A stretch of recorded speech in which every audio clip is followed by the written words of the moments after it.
We're talking to Dr. Duncan, who is the director of the Interdisciplinary Studies program at Tennessee State University. Of course, Dr. Duncan, let's pick up where we left off the last time. I think you promised that you'd give us some information relative to how students might be able to benefit from the interdisciplinary program. Let's talk about that now. Well, Dr. Haney, one of the things that research has shown is that most people change careers multiple times in their life.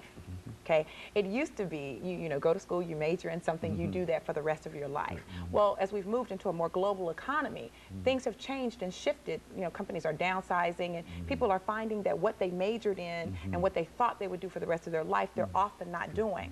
What interdisciplinary studies does is it provides students with a generalist degree. That means that they've got some flexibility.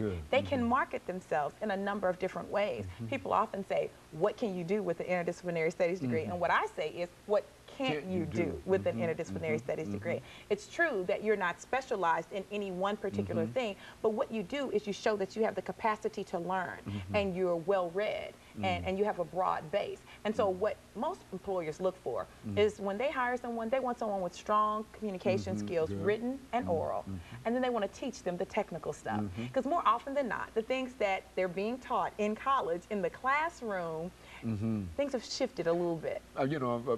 I'm intrigued by the idea of a specialist in college, you specialize in something. Right. In reality, I think that we don't specialize, they don't specialize, Right. you get a little dapping of information here and there, but for the most part, there's a lot left to be desired in terms of talking about a specialization. But go on and let's talk about further about how they might be able to achieve other things. Right, and so what my program does is it allows the students to come in and to learn about things that they're interested in. I say psychology a lot because it's good to know how to understand people. If you can understand people, it opens all kinds of doors for you. If you can understand communication and the power of communication, because it truly is an art, there's an art to it. When you can learn the skills and the art, and you can master it, there's no door that can't be opened for you. So I think that when students understand that it's not just so much about, I need to major in this particular thing, it amazes me when people say, well, I'm majoring in English, and okay, well, what are you going to do with it? Well, I don't know. Yeah, okay. I just know I like That's English. Specialization. That's right.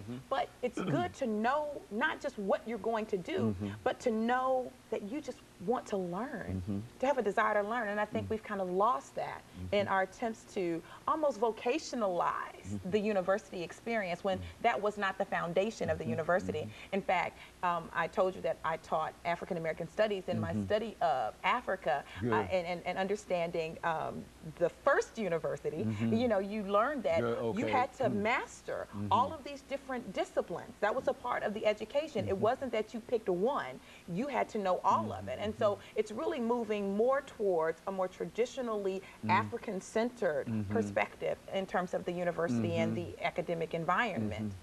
And so in a real sense at Tennessee State University, students are given a wide range and a wide opportunity to advance even beyond the traditional departments. Yes, and they really are. And the thing that's exciting as I look at my students and they come in and I talk to them, because one of the things that I do in my advising of the students is I ask them, what is it that you want to do when you get through? For many of my non-traditional students, they already have a job, okay? They need their degree for advancement and promotion on the job, okay? So their thing is, I just need to get a degree in something. And so then I ask them, well, what do you like? So that they can figure out what they like, what they enjoy.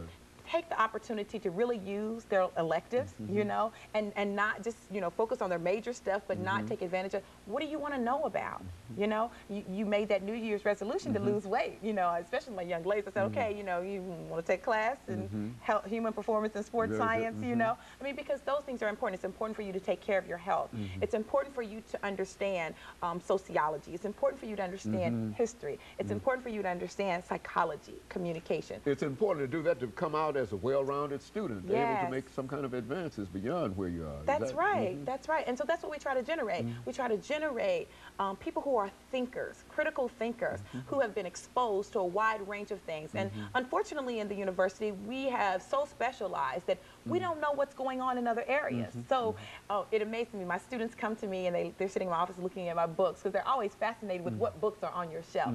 And they may be in an Africana Studies course. And they'll see the book that they're using for their class on my shelf, and they're like, well, that's the book that we're using in Africana Studies, you know? So it lets them know that there are connections and links across departments and across disciplines. Well, you know, one of the things that I think is very, very important, and I think that being involved in the interdisciplinary program where people come and go in a real sense, why is it that we can provide financial resources for students, but yet and still we find that they are not able to take advantage of these resources? The lottery, for example. I think that's probably one of the problems that you're finding, that a large number of students who receive that money are not being successful. What can we do in reference to making them more successful in doing that? Dr. Haney, we have to just stop focusing on the classroom. It's more to the college student experience than just the classroom. For example, when you look at student organizations, the students have to have a 2.5 in order to be involved in a student organization. Most student organizations you can't become a part of until at least second semester of your freshman year or your sophomore year. So you've had that first year not really connected, you know, away from home. For many students, you know, they lose their minds. That's what you do when you go to college, and mom and daddy's not there to tell you you have to be in at a certain time, you have to go to class, you have to do your homework. So it requires that we take some actions that assist students by having faculty participate and interact with students outside of the classroom. For example, one of the things that I've done is I've started what I call the First Ladies Club of Tennessee State University. And it's designed to teach young women how to be ladies. But not just that, it's also designed to help them desire academic success and achievement in all areas of their life. So for the GPA, a student just needs to have 12 credit hours and they need to have at least a 2.0. And some people would say, well, why is the GPA so low?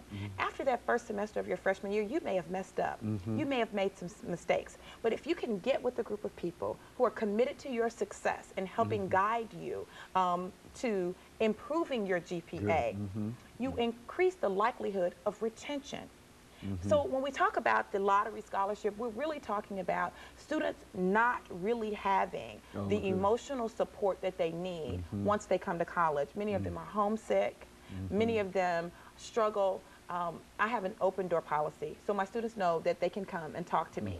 And I do that because I know that there are issues that they deal with that they may not really want to talk to a lot of people about. The reality is most of our students come to us with financial problems. Very good. Of course, Doctor, let's stop for a moment here and have this final commercial break, and then we'll come back and deal with this, because I think this is a very, very important problem of the ability of money being there, but students are not successful. And we'll be back with our audience following this very, very short commercial break.